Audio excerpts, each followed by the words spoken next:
Well, howdy there, Internet people. It's Bo again. So today we are going to talk about satire, irony, and parody. I normally don't like doing videos like this, like behind the scenes, how the sausage is made type of video. Mainly because when I'm watching it, I don't find them that interesting myself. However, I've gotten enough questions since that last video, I kind of feel like I have to. So if you've subscribed to this channel in the last few months, you've never seen any of the long-running jokes and gags that occur on it. There was a lot of very important information, stuff related to people's health, that we had to get out. I felt kind of obligated to use every minute of the platform for that. So the jokes kind of had to go by the wayside. They had to wait. Satire is something that would happen on this channel maybe once a month, and not super frequently, but often enough for people to get it and to realize that that's what I'm doing. However, I went and looked. Since the last time I did one, there's been like 40 or 50,000 new subscribers who had no clue what I was doing earlier today. So satire is the use of humor, irony, exaggeration, or ridicule to expose and criticize people's stupidity or vices, particularly in the context of contemporary politics and other topical issues. For me, it's mainly exaggeration and irony. Irony being the use of words to express something other than their literal meaning.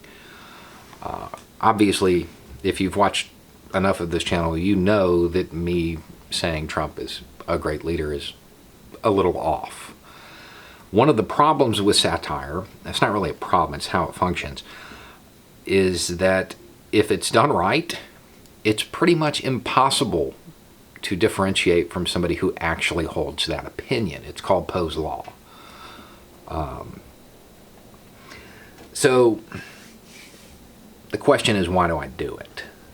And the answer is twofold. One, we discuss a lot of heavy stuff on this channel. A little bit of humor and levity, it's a good thing every once in a while. We need it. We need a break. I do anyway. But there's another reason. There's a more practical reason. You know, statistics, hard information, that can get you to fact.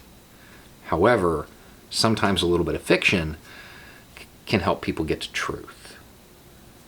And that's what I kind of strive for in those videos. A lot of people have said, you know, I'm sorry, man, the first few times I saw your thumbnail, I scrolled right past you because I'm like, what's this hillbilly gonna say? And that's fair. It's what I look like. That's okay. However, if you're one of those people who did that initially and then clicked on a thumbnail eventually, you're one of those who likes to challenge your own viewpoints. You're okay with hearing something outside of your bubble. However, how do you reach those people who are afraid to go outside of their bubble? For me, because of how I look, it's really easy. I just slap a title on it that is in favor of whatever group I'm trying to reach, that matches up with their bias. And they'll click on it because of how I look. The very thing that stopped a lot of people from clicking on it earlier helps me with that. It's a cheap trick, but it works. And when they click on it, they hear normally something that starts off with them like, yeah. And they don't realize it's satire until the very end. But by that point, they've heard it. They can't unhear it. Maybe it sticks. Maybe it helps. Maybe it helps people break out of the spell that Trump has put them under, as an example in that last video. There are a lot of people who accept what he says as gospel and who will rationalize and justify anything he does. That's incredibly dangerous. That is incredibly dangerous. So I do it for that reason too. Maybe I reach 1 or 2 people. If that's true, that's a win for me. Everybody else gets a laugh and I help a couple people. I'm cool with that. So that's why the satire happens. Now, since we're on the topic, I'll go ahead and tell you I put a lot of visual cues into my videos. Most people have realized the shirt matches what I'm talking about. When I'm doing satire, if you take a good look at my hat, you'll see a clue there. There are a lot of people who have noticed I have put Easter eggs on the shelves behind me. Not literal Easter eggs. I'll put little items. Again, it's just a joke. However, when you're looking for those, please be careful and understand this is an active shop. I had a guy send me a message saying, man, I've been thinking about that shovel for 3 days and don't get it. Sometimes a shovel is just a shovel, because I set it there after planting trees or something. Now, if you are one of the newer people, I will also tell you a little bit about parody. Every once in a while, a fellow comes by the name of Deep Goat. He is being interviewed by 2 reporters, Wayward and Berenstein. He is a deep state establishment insider who typically provides information and insight related to intelligence activities. He's wearing a suit.